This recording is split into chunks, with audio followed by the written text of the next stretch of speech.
Mi madre siempre decía que los lugares guardan energía, que algunas paredes escuchan más de lo que parecen. Yo nunca le creí. Para mí, las casas eran solo estructuras, techos, puertas, ventanas, espacios vacíos esperando ser llenados por muebles y personas. Ese día, ella estaba particularmente entusiasmada. Había conseguido una nueva propiedad para mostrar. Una casa amplia, elegante, ubicada en un vecindario silencioso, de esos donde el sonido más fuerte es el viento chocando con los árboles. Mi madre llevaba años trabajando en bienes raíces. Era respetada, meticulosa, correcta. Todo en ella estaba hecho para inspirar confianza. Yo solo la acompañaba por rutina. No tenía planes. No tenía ambiciones claras. Era el tipo de joven que vive en piloto automático, creyendo que el tiempo siempre va a esperar. La puerta principal se abrió con un sonido limpio. El eco de nuestros pasos se extendió por el interior vacío. La casa olía a pintura fresca y a promesas que todavía no existían. Entonces ella entró. No levanté la mirada de inmediato. Escuché primero su voz, grave, tranquila, segura. No preguntaba, afirmaba. Cada palabra estaba medida, como si supiera exactamente el efecto que causaba. Cuando la vi, entendí que había personas que no necesitan moverse demasiado para ocupar el espacio. Era una mujer mayor que yo, mucho mayor, no por los años, sino por la presencia. Caminaba con calma, observándolo todo como quien ya ha ganado antes de empezar. No había prisa en ella, no había nervios, solo control. Mi madre comenzó a explicarle los detalles de la casa, metros cuadrados, distribución, ventajas de la zona. Hablaba con la profesionalidad de siempre, sin notar nada extraño. Yo, en cambio, sentí algo que no supe nombrar en ese momento. No fue deseo inmediato, no fue atracción vulgar, fue una incomodidad silenciosa, una presión en el pecho, la sensación de estar frente a alguien que podía ver más allá de lo que yo mostraba. Nuestros ojos se cruzaron apenas un segundo. Fue suficiente. Ella no sonrió, no desvió la mirada. No hizo nada que pudiera parecer obvio, simplemente me miró, como si ya supiera algo sobre mí que yo aún no había descubierto. Bajé la vista primero, me avergonzó hacerlo, pero no pude sostenerle la mirada. Sentí que si lo hacía, algo dentro de mí se iba a mover de lugar, y no estaba preparado para eso. Seguimos recorriendo la casa, habitaciones vacías, pasillos largos, ventanas grandes dejando entrar la luz de la tarde. Todo parecía normal, demasiado normal para lo que estaba empezando a suceder dentro de mí. Ella hacía preguntas puntuales. Mi madre respondía con precisión. Dos mujeres adultas hablando de negocios. Nada fuera de lugar y sin embargo, yo sabía que algo ya se había torcido. Cuando terminó la visita, mi madre entregó su tarjeta. Apretón de manos. Sonrisas cordiales. Despedida limpia. Ella se fue sin volver a mirarme. Eso debería haber sido el final. Pero no lo fue. Esa misma noche, mientras cenábamos, mi madre mencionó su nombre. Comentó que parecía una clienta interesante, que tenía carácter, que probablemente cerraría el trato. Asentí sin decir nada. En mi mente, su voz volvía a sonar, su forma de observar, su calma. Días después, mi madre recibió un mensaje. Ella tenía más preguntas sobre la casa. Quería volver. Necesitaba aclarar algunos detalles. Esta vez, fui yo quien insistió en acompañarla. No supe justificarlo. No lo pensé demasiado. Simplemente sentí la necesidad de estar allí. La segunda visita fue distinta. La casa seguía vacía, pero el ambiente no. Había tensión. Una corriente invisible que se movía entre nosotros sin que nadie la nombrara. Ella me habló por primera vez directamente. Nada importante. Un comentario trivial. Una pregunta sencilla. Pero lo hizo mirándome a los ojos. Sentí que me veía, no como el hijo de la agente inmobiliaria, no como un joven inseguro, sino como alguien que podía ser moldeado. Eso fue lo que más me perturbó. Comenzamos a hablar en pequeños momentos, frases sueltas, comentarios que no parecían significar nada, pero cada palabra se quedaba conmigo más tiempo del necesario. No pasó nada inapropiado, no hubo gestos indebidos. No hubo límites cruzados, solo algo peor, comprensión. Ella me escuchaba, me preguntaba qué hacía, qué pensaba, qué quería. cosas que nadie me preguntaba de verdad y yo, sin darme cuenta, comencé a responder. Cuando la visita terminó, mi madre parecía satisfecha. Todo iba bien, nada levantaba sospechas. Yo, en cambio, ya no estaba en el mismo lugar. Esa noche, revisé mi teléfono más veces de lo normal. Cuando llegó su mensaje, sentí una mezcla de emoción y culpa que no supe manejar. No hablaba de la casa, hablaba de mí. Ahí, sin saberlo, comenzó la traición. El primer mensaje no tenía nada de extraordinario, una pregunta sencilla, un comentario casual, algo que, leído por cualquier otra persona, habría pasado desapercibido. Pero yo lo leí como si escondiera algo más. Respondí con cautela, medí cada palabra, no quería parecer ansioso, no quería mostrar lo mucho que me había afectado su atención. Sin embargo, ella contestó casi de inmediato, como si hubiera estado esperando. Ahí entendí que no era una coincidencia. Las conversaciones comenzaron a repetirse, siempre breves, siempre precisas, nunca demasiado personales, pero tampoco frías. Ella sabía exactamente hasta dónde llegar, lo suficiente para mantenerme alerta, lo suficiente para que pensara en ella incluso cuando no estaba presente. No me preguntaba cosas al azar.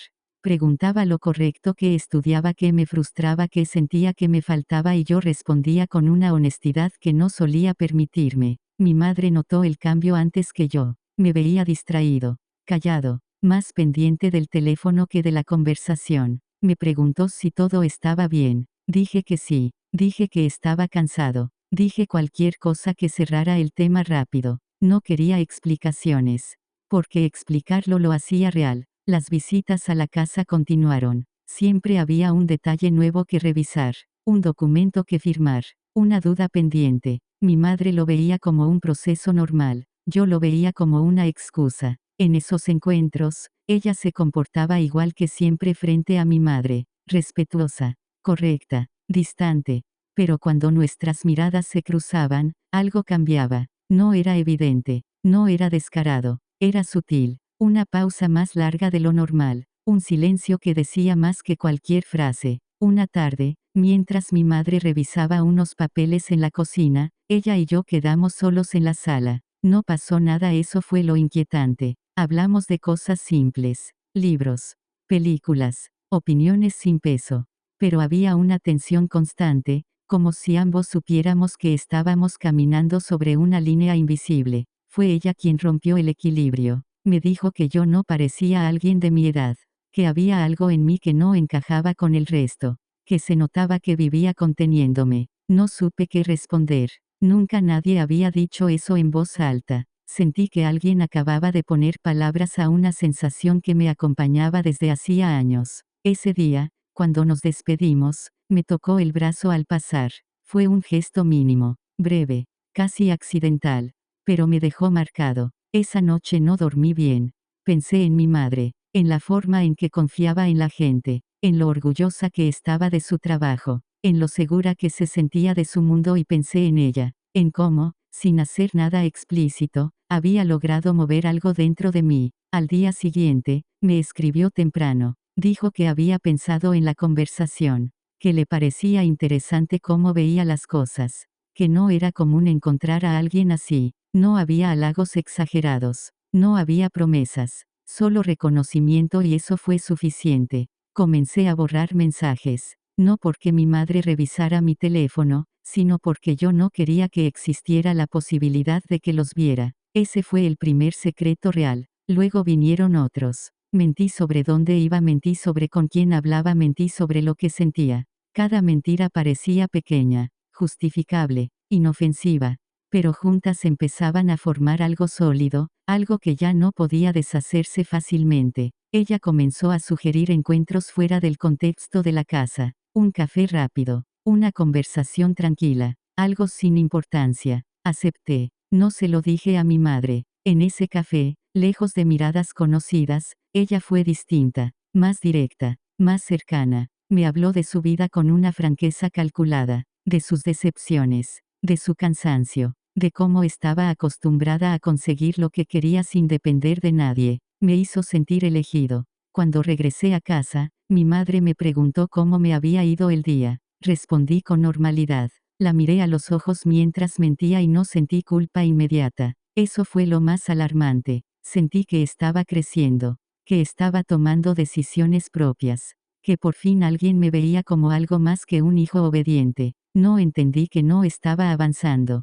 estaba alejándome. Ella lo sabía. Cada conversación me separaba un poco más de la persona que había sido. Cada silencio con mi madre ampliaba la distancia entre nosotros y aún así, no quise detenerme. Porque había algo adictivo en sentirse necesario para alguien que parecía tenerlo todo bajo control. Sin darme cuenta, ya no estaba eligiendo, estaba siendo guiado. Al principio pensé que todo seguía bajo mi control. Esa fue la mentira más grande que me conté. Los encuentros comenzaron a ser más frecuentes, siempre breves, siempre lejos de cualquier lugar donde alguien pudiera reconocernos. Ella decía que era mejor así, que la discreción evitaba problemas innecesarios. Yo asentía, convencido de que estaba siendo maduro, cuidadoso. No entendía que ya estaba aceptando sus reglas. Mi madre empezó a notarlo con más claridad. Ya no eran solo distracciones, era distancia. Evitaba sentarme a hablar con ella. Contestaba con monosílabos. Me iba rápido. Volvía tarde. Una noche me preguntó directamente si había algo que quisiera decirle. Negué con la cabeza. No pude sostener su mirada mucho tiempo. Ella suspiró. No insistió. Siempre había confiado en que yo hablaría cuando estuviera listo. Ese silencio suyo fue un permiso que no merecía. Con la otra mujer, en cambio, todo era palabra, mensaje, opinión, dirección. Comenzó a cuestionar cosas pequeñas. Mi forma de vestir, mis decisiones, mi manera de relacionarme con la gente. Siempre lo hacía como consejo, como alguien que quería ayudarme a mejorar y yo escuchaba. Me decía que mi madre me sobreprotegía, que no me dejaba crecer, que su forma de cuidarme era, en realidad, una forma de control. No lo decía con desprecio, lo decía con preocupación aparente. Eso la hacía más peligrosa. Comencé a ver a mi madre con otros ojos, a notar gestos que antes pasaban desapercibidos, preguntas que ahora me parecían invasivas, opiniones que sentía como límites impuestos. Ella había plantado la idea, yo la estaba regando. Las discusiones empezaron de forma sutil, comentarios que respondía con impaciencia, respuestas cortantes, silencios largos. Mi madre se sorprendía, no entendía de dónde venía ese cambio. Intentaba acercarse, yo me alejaba más. Cada vez que discutíamos, ella estaba ahí después, escuchando mi versión, validando mi enojo, haciéndome sentir que tenía razón. Nunca hablaba mal de mi madre directamente, solo preguntaba, solo sugería. Eso era suficiente. Una tarde, mi madre encontró un mensaje en mi teléfono. No lo buscó. Apareció en la pantalla mientras yo estaba en la ducha. No decía nada explícito, pero decía demasiado. Cuando salí, ella estaba sentada en la sala, el teléfono en la mano, la mirada fija en un punto que no era yo. Me pidió que me sentara. Su voz no temblaba. Eso fue lo que más me desarmó. Me preguntó quién era esa mujer. Mentí. Dije que era una amiga. Dije que no era nada importante. Dije que estaba exagerando. Ella no levantó la voz. No me acusó. No lloró. Solo me dijo que le dolía que no confiara en ella. Ese fue el primer golpe real. Me levanté y me fui de la casa sin decir nada más. Esa noche dormí en el sofá de ella. Me dijo que había hecho lo correcto, que era normal alejarse cuando uno empieza a ser independiente, que mi madre tenía que aprender a soltar. Yo quería creerlo. Pero algo empezó a romperse dentro de mí. Comencé a sentirme observado incluso cuando estaba solo, como si mis decisiones ya no fueran mías, como si cada paso tuviera que ser validado. Ella opinaba sobre todo, qué debía hacer, qué no debía tolerar, a quién debía dejar atrás y yo aceptaba. Mi mundo se fue haciendo más pequeño, mis amigos dejaron de llamar, mi madre dejó de insistir, solo quedaba ella y yo, orbitando a su alrededor. Una noche, en medio de una discusión trivial, me dijo algo que no pude ignorar. Me dijo que, si realmente la quería, debía demostrarlo, que no podía vivir dividido entre ella y una familia que no me entendía. Fue la primera vez que puso la elección sobre la mesa. No respondí de inmediato. Pero el silencio ya era una respuesta. Esa noche entendí que no estaba avanzando hacia algo nuevo. Estaba cerrando puertas detrás de mí y aún así, seguí caminando. Después de aquella conversación, nada volvió a ser ambiguo. Ya no se trataba de insinuaciones ni de silencios cargados. La elección estaba hecha, aunque yo aún no quisiera decirlo en voz alta. Empecé a vivir con la sensación constante de que debía justificar cada movimiento, cada palabra, cada recuerdo que no la incluyera. Ella lo notó. Comenzó a marcar territorio de formas sutiles. Opinaba sobre mis horarios. Preguntaba con quién hablaba. Se molestaba si no respondía de inmediato. Siempre encontraba una razón lógica para hacerlo. Preocupación, interés, cuidado. Yo confundí control con atención. Mi madre, en cambio, se volvió una presencia incómoda. Cada llamada suya me generaba ansiedad. Cada mensaje me parecía una invasión. No porque ella hubiera cambiado, sino porque yo ya no era el mismo. Un domingo por la tarde decidió visitarme. No avisó. Llevaba comida preparada. Era un gesto simple, cargado de intención. Cuando abrió la puerta y me vio, su expresión cambió. Notó el cansancio en mi rostro, el desorden en el apartamento, la forma en que evitaba mirarla. Me preguntó si estaba bien. Respondí con evasivas. Entonces mencionó su nombre, no con rabia, no con reproche, solo como quien necesita entender. Algo se quebró en mí. Le dije que no tenía derecho a cuestionar mis decisiones, que yo ya no era un niño, que estaba cansado de que controlara mi vida. Las palabras salieron con una dureza que no reconocí como mía. Mi madre me miró largo rato, como si buscara al hijo que conocía en algún rincón de mi rostro. No lo encontró. Me dijo que solo quería protegerme, que esa mujer no era lo que parecía, que había algo que no le cerraba desde el principio. Le respondí que estaba equivocada, que no la conocía, que estaba juzgando sin saber. Fue ahí cuando lo dije. Le dije que prefería estar con alguien que me entendiera a alguien que me asfixiara con cuidados. La frase quedó suspendida en el aire, pesada, irreversible. Mi madre se levantó despacio, recogió su bolso, me dijo que esperaba estar equivocada, que siempre iba a estar ahí si la necesitaba. No intentó convencerme, no volvió a discutir. Ese silencio fue la traición definitiva. Cuando cerré la puerta detrás de ella, sentí un vacío breve. Lo ignoré. Llamé a la otra mujer. Le conté lo ocurrido. Ella me dijo que había sido valiente, que poner límites dolía, pero era necesario, que no podía vivir atrapado en el pasado. Me sentí aliviado. No supe ver que había cruzado un punto sin retorno. Los días siguientes fueron una mezcla de euforia y tensión. Por un lado, la sensación de haber tomado una decisión firme. Por otro, una inquietud constante que no lograba apagar. Ella comenzó a mostrarse más exigente. Ya no pedía, demandaba. No toleraba cuestionamientos. Se irritaba con facilidad. Su paciencia tenía condiciones. Si algo no le gustaba, me hacía sentir culpable. Si expresaba una duda, lo tomaba como una traición y yo cedía. Intenté llamar a mi madre una noche. No respondió. Dejé un mensaje que nunca contestó. Sentí por primera vez el peso real de mis actos. Quise hablarlo con ella. Me dijo que no era momento de debilidades, que debía ser fuerte, que retroceder solo me haría quedar mal frente a todos. Empecé a notar algo inquietante. Cuando hablaba de todos, no incluía a nadie más que a ella. Mi vida comenzó a girar exclusivamente a su alrededor. Mis decisiones, mis tiempos, incluso mis pensamientos parecían necesitar su aprobación. Una tarde, sin previo aviso, me dijo que ya no veía futuro conmigo de la forma en que estaban las cosas, que yo aún estaba demasiado atado a mi familia, que eso la cansaba. El miedo me paralizó. Le prometí cambiar, le prometí cortar definitivamente, le prometí cosas que no estaba seguro de poder cumplir.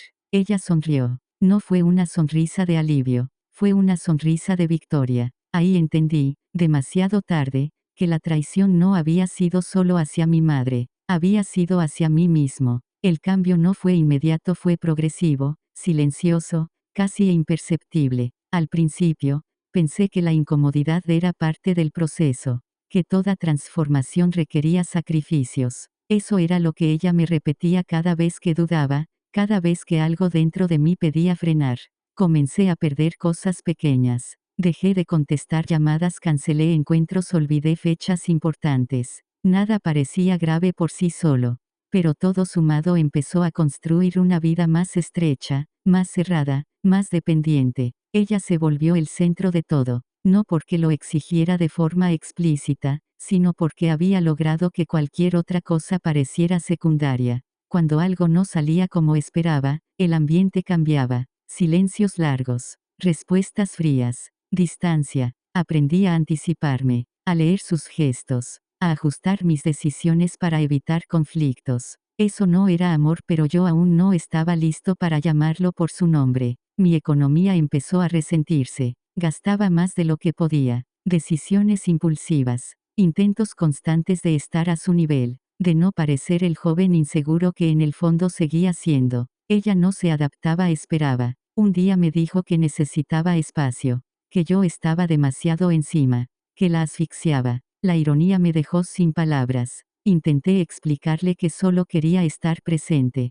Me respondió que eso era precisamente el problema. Que la presencia constante desgasta. Me alejé, obediente esperé. Ese fue el comienzo de la humillación. Respondía cada vez menos. Postergaba encuentros. Cancelaba planes a último momento. Siempre con una excusa razonable. Siempre dejándome en espera. Mi ansiedad creció. Empecé a dudar de todo. De mí, de ella, de la decisión que había tomado.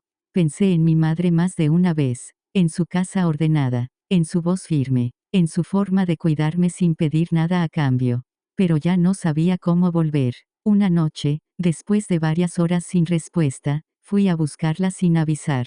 Necesitaba hablar. Necesitaba entender. Cuando abrió la puerta, no estaba sola. No hizo falta que explicara nada. Su expresión no fue de culpa, fue de molestia. Como si mi presencia fuera una interrupción innecesaria. Me dijo que no era un buen momento. Que debía aprender a respetar su espacio. Que ese comportamiento demostraba lo inmaduro que era. Me quedé ahí, sin saber qué decir. Sintiendo cómo todo lo que había construido se desmoronaba en silencio. No lloré, no grité, no reaccioné. Simplemente me fui. Esa noche caminé durante horas, sin rumbo, sin destino, repasando cada decisión, cada palabra, cada advertencia que había ignorado. Entendí que había cambiado mi estabilidad por una ilusión, que había traicionado lo único sólido que tenía por alguien que nunca me perteneció. Días después, intenté comunicarme con ella. No respondió. Luego bloqueó mi número. Fue así de simple, sin explicaciones, sin cierre, sin despedida. Me quedé solo, con una relación rota con una madre a la que había herido profundamente, con una identidad fragmentada. Intenté volver a la rutina, pero nada encajaba. Mis amigos ya no estaban. Mi madre seguía distante, no por rencor, sino por dolor. Cuando finalmente me atreví a ir a su casa, me abrió la puerta con cautela. Me miró como si no supiera quién era. No me reprochó nada, no me recordó mis errores. Eso fue peor.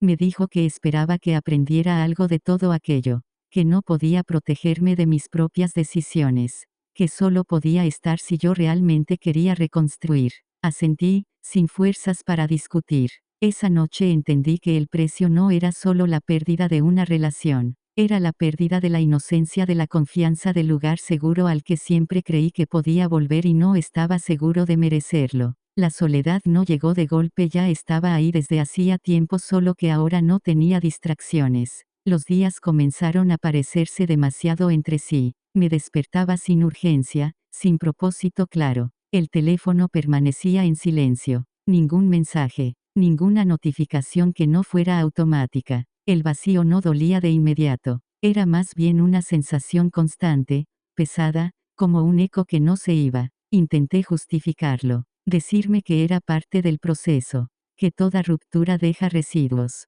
Pero en el fondo sabía que no estaba atravesando un duelo común. Estaba enfrentando las consecuencias de una traición que yo mismo había provocado. Volví a pensar en mi madre con más frecuencia, en los pequeños gestos que antes me parecían insignificantes. La forma en que me preguntaba si había comido, si había llegado bien, si necesitaba algo. Cosas que había confundido con control. Entendí tarde que eran cuidado. Me tomó semanas reunir el valor para hablarle de verdad, no para disculparme superficialmente, sino para asumir lo que había hecho sin excusas. Cuando finalmente lo hice, no fue una conversación larga, no hizo falta. Le dije que había estado equivocado, que había permitido que alguien me separara de lo único que siempre fue real, que había herido a la persona que más se preocupó por mí. Ella escuchó en silencio. Cuando terminé, me dijo que el perdón no borra lo ocurrido, que no todo vuelve a ser como antes solo porque uno se arrepiente. Pero también me dijo que no iba a dejar de ser mi madre. Esa frase me sostuvo. No reconstruimos la relación de inmediato. Fue lenta, torpe, a veces incómoda, como si ambos estuviéramos aprendiendo a hablar un idioma que ya conocíamos, pero que habíamos olvidado. Mientras tanto, yo intentaba reconstruirme a mí mismo. Volví a mirar mis decisiones con honestidad, a reconocer las señales que ignoré, las veces que elegí sentirme especial antes que ser responsable, las veces que confundí validación con amor. Ella nunca volvió a aparecer, ni una llamada, ni un mensaje, ni una explicación. Con el tiempo entendí que eso también era una respuesta. Comencé a aceptar que no todas las historias tienen cierre, que algunas personas llegan solo para enseñarte de la forma más dura lo que no debes volver a permitir. Aprendí a estar solos sin sentir que faltaba algo, a reconocer mis límites, a no entregar mi estabilidad a quien no estuviera dispuesto a cuidarla. Pero hubo una lección que me marcó más que todas. No fue sobre ella, fue sobre mi madre, sobre cómo el amor que no exige, que no manipula, que no te obliga a elegir, suele ser el primero que traicionamos cuando creemos que sabemos más de lo que realmente sabemos. Hoy, cuando paso frente a aquella casa, la recuerdo, no por la mujer que la quiso comprar, no por lo que ocurrió entre esas paredes, la recuerdo como el lugar donde empezó todo, donde una mirada me hizo sentir poderoso, donde una decisión me hizo perderlo todo y donde aprendí que algunas traiciones no se pagan de inmediato, pero siempre cobran su precio. Esta es mi historia, no para justificarme, no para dar lástima, sino para dejar constancia de algo simple y brutal. Traicioné a mi familia por una mujer, y el precio fue quedarme solo con mis errores.